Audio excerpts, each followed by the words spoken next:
Telichevesky. It's a complicated name, sorry. Today she's going to talk about on the asymptotic Plateau problem for CMC's hypersurface in the hyperbolic space. Thank you. Thank you, Spinar, for the invitation. It's a great pleasure for me to be here.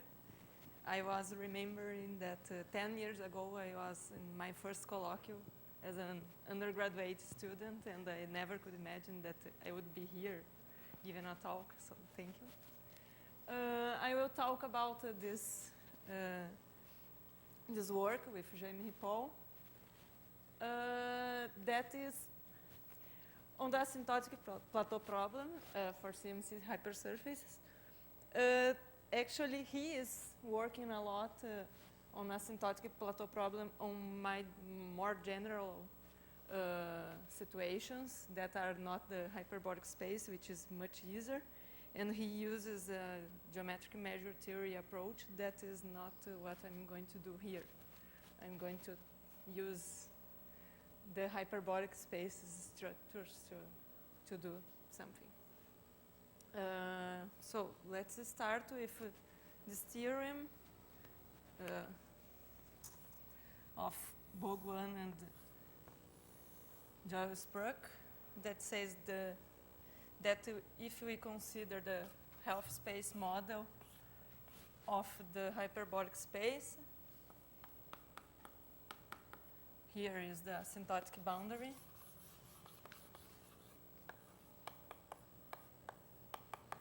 And we have a domain that is star-shaped, and we consider the boundary of this domain. Then we have CMC hypersurface, sigma, that has this boundary as the asymptotic boundary. And moreover, it is a radial graph over an upper hemisphere. Okay. It's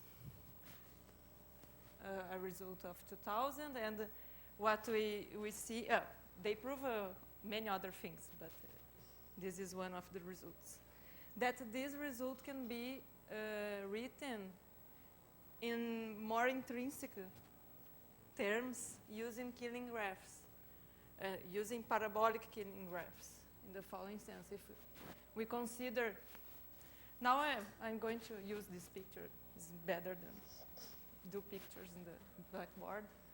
If we have two points in the asymptotic boundary of the hyperbolic space, we may consider the hyperbolic Killing field associated to these points. That is that Killing field that the flux is translation along the geodesic joining P1 and P2.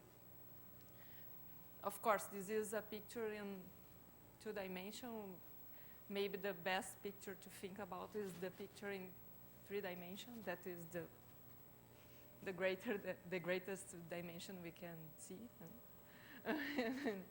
In this case, the points, the 2 distinct points in the boundary that I took is the one point here, and the other point is the point at infinity, that is the infinity. Okay. And the flux is along the geodesic, this geodesic, and the equidistance curves, distant curves. Well, that picture indicates how to translate the previous theorem in terms of graphs. Is just to write the correct notion. The notion of Killing graph is the following. If we have this notion is really more general than hyperbolic space, but since I'm working in hyperbolic space, I consider a totally geodesic surface, which is orthogonal to the flux, like this, and a function defined here. And what's the graph? The Killing graph. I'm calling X the hyperbolic Killing field. It's just the set of points of the form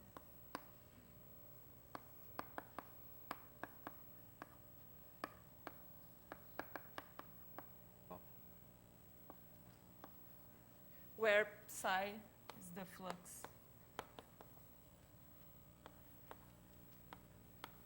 of x. So we have a notion of graph. Just take a point here and goes through the flux, and we have a point and corresponding graph. And this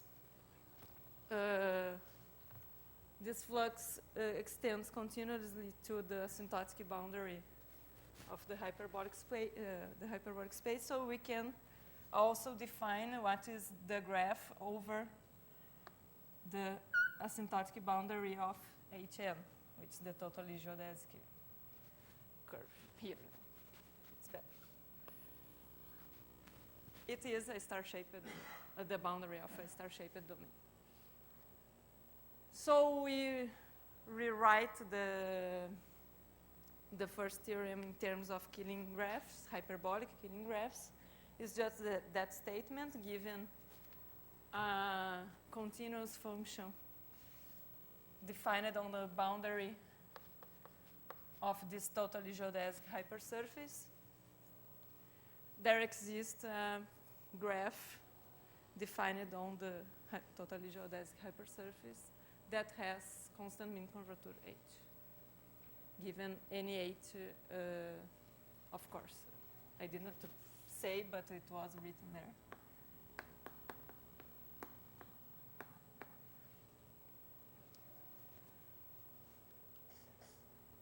Okay, and the remark I already have said that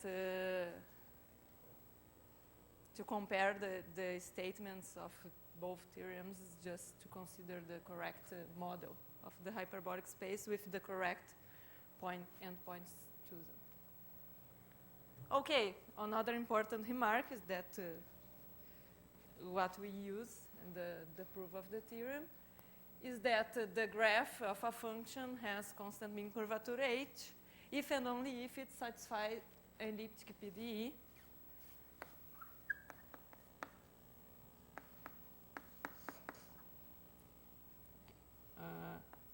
Graph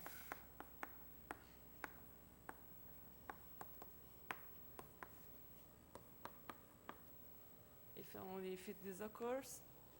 The terms that appear there are related with the norm of the Killing field.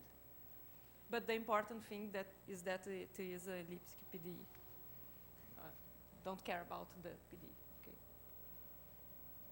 Well, so the motivation is the following. We can rewrite the theorem using Killing graphs, and we have another important type of Killing fields in hyperbolic space that are the parabolic Killing fields. So can we obtain a similar result using parabolic Killing fields instead of hyperbolic Killing fields? And the answer is yes, I will prove it. So who are the parabolic Killing fields? Are those ones whose orbits are horocycles passing through a fixed point at the boundary. Again, here we have a two-dimensional picture, and maybe the best picture to think is the greatest dimension we can think about it. That is the three-dimensional picture.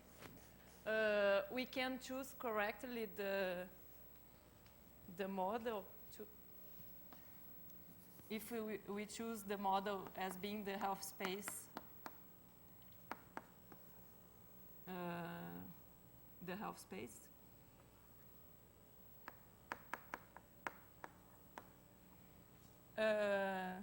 P is the point at infinity, and then the hypercircles are lines parallel to the xn minus 1, xn plus 1 equal to 0. And we can choose correctly in the sense that not correctly, but the best way to think about it is when the totally geodesic hypersurface are those ones that are written there, x1 is constant. It's not, it's just to fix a picture in the mind. So what's the theorem? If we have, it's almost the same theorem. We give a C0 function defined on the asymptotic boundary of this totally geodesic hypersurface. This is the asymptotic boundary. But it doesn't make sense to define the function at that point at infinity that is fixed by the parabolic killing field, because it's fixed by the parabolic killing field, so the flux does not do anything. So we forget about P. It's a C0 function in the rest of the boundary. And given H between 0 and 1, there exists a unique function defined on the totally geodesic hypersurface that has constant mean curvature H and coincides with this function in the boundary. I don't know how to do the picture here, but a particular case I can do the picture. If I have a constant function defined on this constant function, then the correspondent solution is a hyperplane equidistant to the totally geodesic hyperplane passing through this, and has the mean curvature pointing that way. It's a hyperplane. Okay, for you it's okay. For me, it seems to be parallel, but it's not. Okay. We also can write a more intrinsic version of this theorem in the sense that we can consider this hypersurface. It's a hypersurface in the boundary, so it has dimension n minus 1. As being a topological thing, not a graph over something.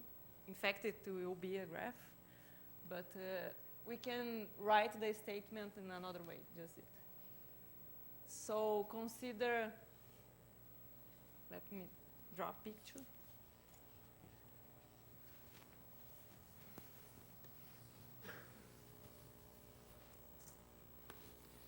Now I'm thinking about the ball model of H3, for instance. So the asymptotic boundary is S2, and if we consider a point here and a curve that lies between two circles, in this case and the other cases, I assume that are two spheres at the boundary that are n minus 1 spheres that contain P and are tangent in P, and I consider gamma as being something between them, and assume that any circle passing through P intersects gamma at one and only one point. Any circle that starts at P and orthogonally to these two, E1 and E2. And then the same result holds. I can find a CMCH surface that has this gamma as boundary. And moreover, it is a parabolic killing graph. That is what it was written in the last statement of the same result. Okay, the best picture is that. How? Okay, this. And how we prove this, since the result is written in terms of function, can be written in terms of graphs of functions. It's natural to prove using PDE arguments. And our approach is by Perron's method. We tried to start with exhaustion arguments. That is, we could consider domains here and consider the solutions associated to these domains and make the domain increases and take limits of solutions. But the problem is that we only have the best way to exhaust this domain Hn is by spheres, okay? Is by balls, okay? I don't know. It's the best possibility by concentric balls. But the Killing cylinders over the spheres have not good mean curvature, because one of the sides points to, if you consider the mean curvature of these cylinders, it can be smaller than H, and then we cannot use the theorems of existence of solutions in balls. So we do not use exhaustion arguments. No, it's not a good approach. Maybe there is an exhaustion of Hn that carries good properties, but we have another method. So, how we prove the theorem is using the Perron's method. We first consider all the subsolutions of the SPD that are smaller than this function given here, which I called phi. And we take the supremum of these functions pointwise. And we want to prove that U is the wanted solution. First, we need to prove that U is well-defined. This set is not empty, and it's bounded from above. The second step is to prove that U is in fact the solution of the PDE. And the third step is to prove that U extends continuously to the asymptotic boundary. And we need barriers. I don't know when I'm... Until noon 10, something like that. 12:10. Okay. Maybe I'm not going so long. So let me make the sketch of the proof. The first step is to prove that U given by this. I will write it somewhere.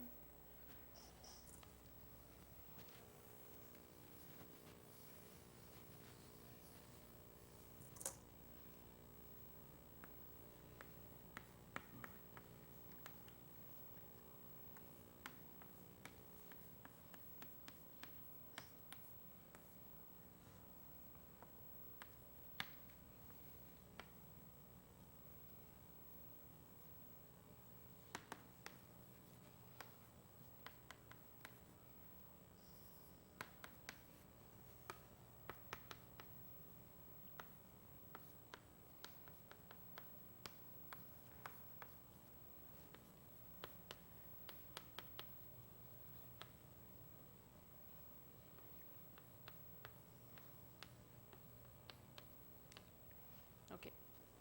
So we need to prove that S phi is not empty. And okay, we have the constant equal to 0 solution. Of course, if the curve is not, if the starting function phi is not is not positive, always positive, we can choose another totally geodesic hyperplane to start, and we may assume without loss of generality that the function is positive and the constant equal to 0 function is has minimal graph, and then it is a subsolution with the corresponding, with that property. So it's an element of this set, function constant equal to 0.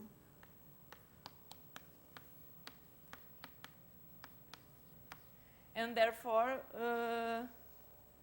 we have this solution of, for instance, we consider the maximum of phi and the hyperplane that has CMCH, and this is an upper bound of the set.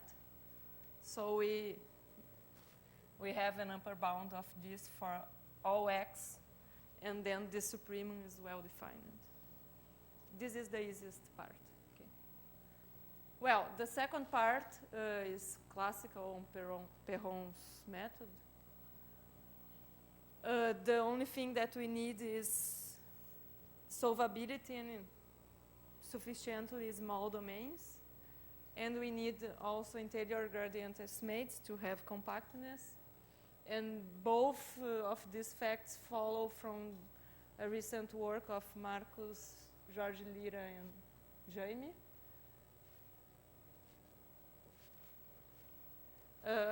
I'm not going to do the details, maybe. Okay, I will do the details. The thing is that we can do a CMC lift of solution. Is exactly the same of Perron's method to prove the things about harmonic functions. It's Gilbert-Rödinger section 2.8, everyone knows by heart. So if we start with a point here, x, we consider a sufficiently small ball around x in such a way that the Killing cylinder over it has the correct mean curvature, that is, it is greater than the given h, and if it is small, the principal curvature on the direction of the circle of the sphere is really great, and then the other principal curvature that is bounded between -1 and 1 is not important, maybe. So what happens is that we consider a point, and given here the candidate of solution u, we consider a sequence of functions here that approach here to this point. It could be really crazy, but in each the sequence I call Vmx, with the property that Vmx of x goes to u of x, and for each m, I consider a CMC graph that I called T double mx on this ball that coincides with this is the CMC lift of Vmx. No, this is not the CMC lift. The CMC lift is that function defined here. If I have a point outside, I consider Vmx. If I have a point inside the ball, I change the subsolution by a solution. And this is the CMC lift of that Vmx with respect to this ball, and everything goes as Gilbert-Rödinger. Sorry, I didn't write Gilbert-Rödinger because maybe everyone knows. We may prove that this thing converges to this WMX. Okay, the most important thing is that we have gradient estimates, interior gradient estimates, so we can consider extract a convergent subsequence of this, and this convert to a CMC, to a function that has CMC graph, and it coincides with the original one. So, in particular, the original is a solution of the problem. So the only thing that remains to show is that the function, this function, extends continuously to the asymptotic boundary. And then we need to construct barriers. The first step is easy, is to construct upper barriers. It suffices to do a local construction. I will show just the pictures.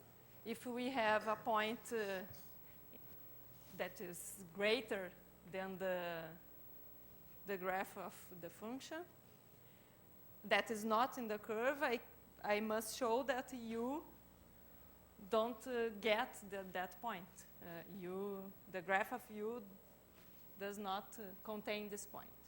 So what I do, I consider a sufficiently small sphere around it, and the corresponding CMC hypersurface with the correct orientation, and by the maximum principle, or the comparison principle, no element of this set could get inside this ball, and hence the supremum cannot achieve the point Q. So this is the easiest part. Lower barriers is the more delicate part, and I think is the most beautiful part of the work, because everything I said before is a work that is done in a very general setting. So how will we construct lower barriers? We need to get a function here that is a of course it is a subsolution, and separates the gamma and Q. And how we do that? We start thinking about, okay, I don't need it anymore.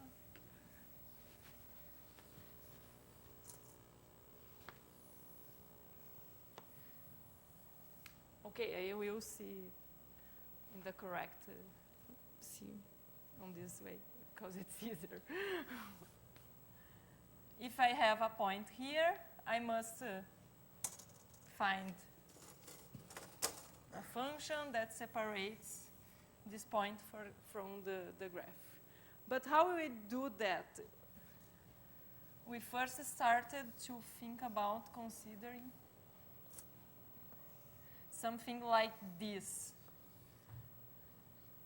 A gluing of spheres, for instance, that goes down, and maybe it works.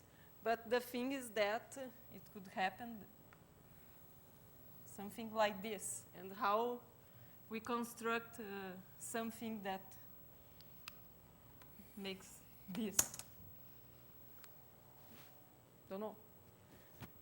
The correct way to do it, a correct way to do it. Let's start with a circle.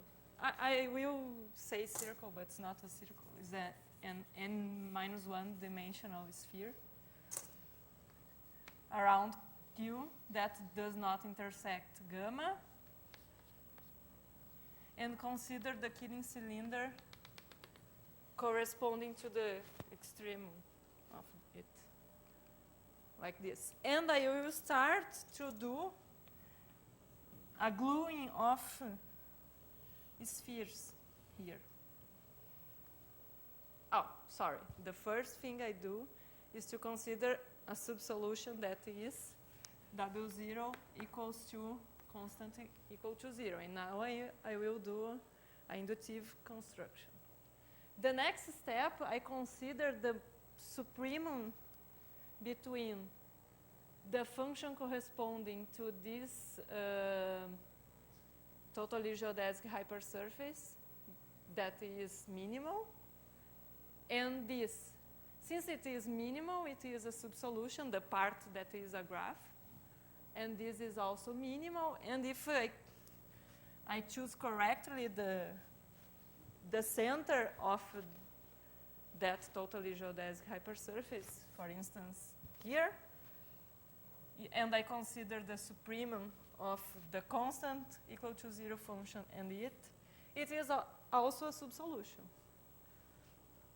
And then I do the same thing again. I consider another totally geodesic hypersurface that intersects the first one, and the supremum of the previous function that was this, and the new one is this, and so on. I go there, and get. Okay, that's over. But let's take care, because bad things could happen. For instance,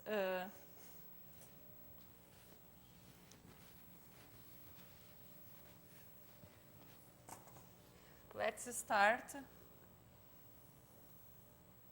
I don't start orthogonally because I want to have a little piece to define correctly the function.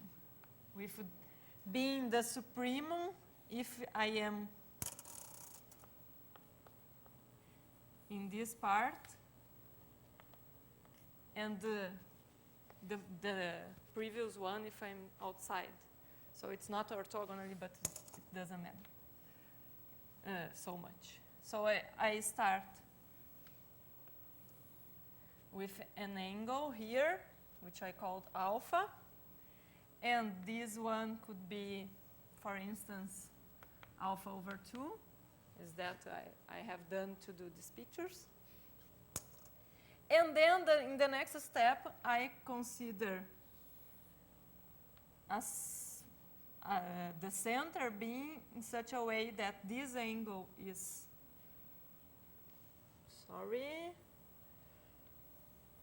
this angle is again beta, coinciding with the previous alpha. And then I draw this. Well, it's terrible draw. I prefer to do this here. Okay, start with beta and then goes to alpha, and the next one is such that the center is with angle beta with respect to the angle alpha of the previous one, and so on, constructed. Go away. But if we start with any alpha, could happen that we could not achieve the point. Maybe it could finish, it could end before. And it is a simple exercise of basic geometry to prove that we can choose alpha correctly in such a way that we can finish. We can go so far as we want. I will not draw the pictures because it's better to look to that pictures.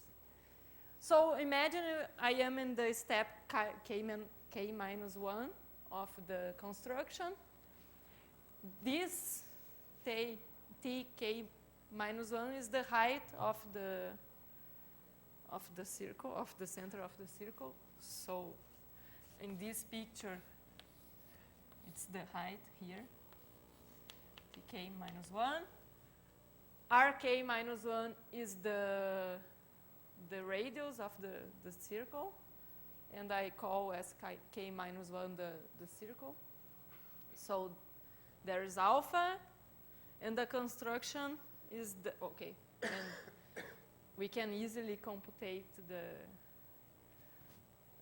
that size here and here. And the construction is done in such a way that that thing occurs. So, okay, is again an easy computation, is nothing to do. We have this relation and of the quantities.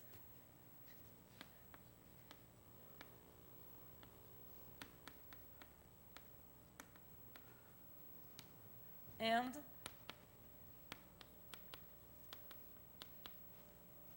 here, I have this and this height. So if I take the difference, I have the difference here.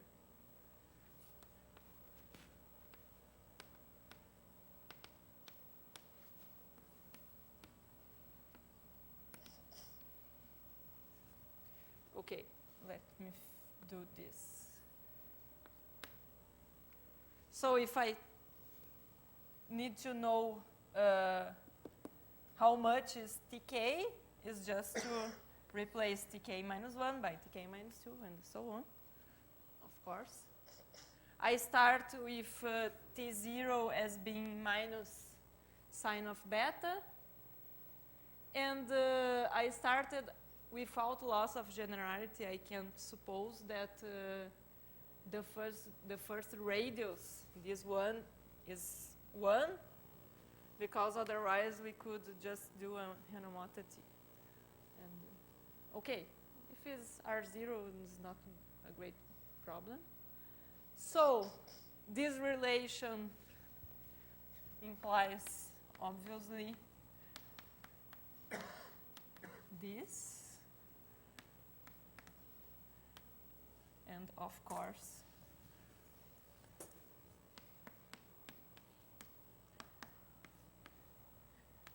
this one. Okay, maybe what's the exponent? This. So, yeah, and also this implies this one by induction. And this is a geometric, a sum of a geometric sequence. Geometric sequence. I don't know how to say. Because of that relation. And then I know how to sum is this quantity. And since cos of alpha is less than cos of beta, because beta is less than alpha, this goes to 0 as k goes to infinity, and this also goes to 0. So the limit of tk given alpha, I have a biggest height that I can go. I cannot go to, I cannot go away.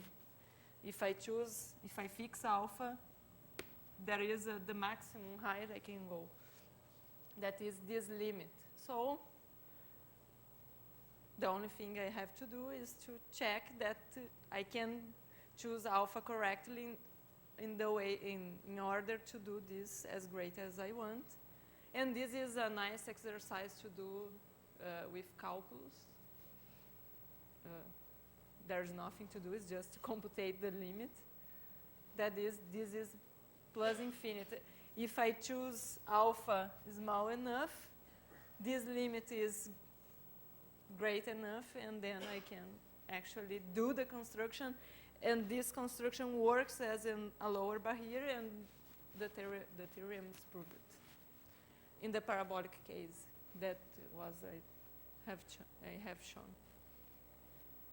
So I can revisit the theorem 1, and he proved it using the same arguments, because the hyperbolic Killing fields and the parabolic Killing fields have nice properties that I can use.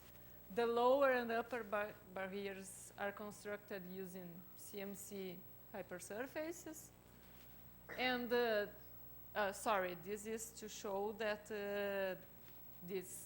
the U is well defined, to show that U is in fact a solution of the PDE is just to use the same arguments with Perron's method. The upper barrier is constructed in the same way, and the lower barrier is also constructed in the same way. It works very well. I can go as long as I want. Sorry, no, it was okay. The main references of my work, and before I end, I would to show you more or less how the thing works if I change alpha. It's something like this. Oh, it's a little fast. But the construction, you can notice that as alpha tends to 0, the points, the centers of the spheres tend to be equidistant. And then if I choose k large enough, I can go away. Sorry. And on the other side, if alpha is large, is going to pi over 2, the construction collapses and the centers don't go as long as I want to go. Okay. So that's it. Thank you for your attention.